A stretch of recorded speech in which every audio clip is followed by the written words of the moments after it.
Hi అందరికీ నమస్తే. ఏంటి పొద్దు పొద్దున్నే ఎండలో ఉయ్యాల ఊగుతున్నా అనుకుంటున్నారా? ఎందుకో చెప్పనా, మరేం లేదండి, విటమిన్ డి కోసం. ముఖ్యంగా డిసెంబర్ 16 నుండి జనవరి 16 వరకు అంటే ధనుర్మాసంలో సన్ రైజ్ చాలా స్పెషల్. ఎందుకంటే ఈ కాలంలో సూర్యకిరణాలు చాలా మృదువుగా శరీరానికి హాని చేయకుండా విటమిన్ డిని బాగా అందిస్తాయి. నార్మల్ డేస్లో ఎర్లీ మార్నింగ్ ఎండ తీవ్రత ఎక్కువగా ఉంటుంది. ముఖ్యంగా ఏసీ గదిలో పనిచేసే వారికి, ఆఫీస్లో రోజంతా కూర్చునే వాళ్ళకి, ల్యాప్టాప్ మొబైల్ ముందు ఉండే వాళ్ళకి ఈ నెల సన్ రైజ్ ఒక వరం లాంటిది. కాలానికి తగ్గ వెలుగు ఆరోగ్యానికి బలం. విటమిన్ డిని మనం బయట నుండి కొనాల్సిన అవసరం లేదు.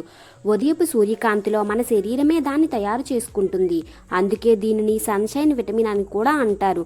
పెద్దలు అంటారు కదా, ఉదయించే సూర్యునికి నమస్కారం చేస్తే ఆరోగ్యం పెరుగుతుంది అని. ఉదయం 6 నుండి 8 గంటల మధ్యలో 15 నుండి 20 నిమిషాలు టెర్రస్, బాల్కనీ లేదా బయట నడక చేస్తే చాలు. ఇది పూర్తిగా ఫ్రీ ఆఫ్ కాస్ట్.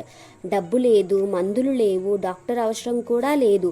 ఎముకలు బలంగా ఉండాలంటే, నొప్పులు తగ్గాలంటే, ఇమ్యూనిటీ పెరగాలంటే, మంచి నిద్ర రావాలంటే, ఫేస్ గ్లో పెరగాలంటే ఈ సన్ రేస్ని తప్పకుండా యూజ్ చేసుకోండి.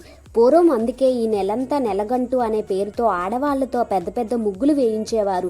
హరిదాసులు వస్తే ఆ ఎండలో నిల్చుని బియ్యాన్ని అక్షయ పాత్రలో వేయించేవారు. పెద్దలు ఏ కట్టుబాటు పెట్టినా దానిలో ఫలితం చాలా లోతుగా ఉంటుంది. మీరేమంటారో కమెంట్ చేయండి. ఈ డిసెంబర్ 16 నుండి జనవరి 16 వరకు సూర్యోదయాన్ని మిస్ కాకండి. ఎందుకంటే ఆరోగ్యం ఉన్నవాడే నిజమైన ధనవంతుడు. Thanks for watching.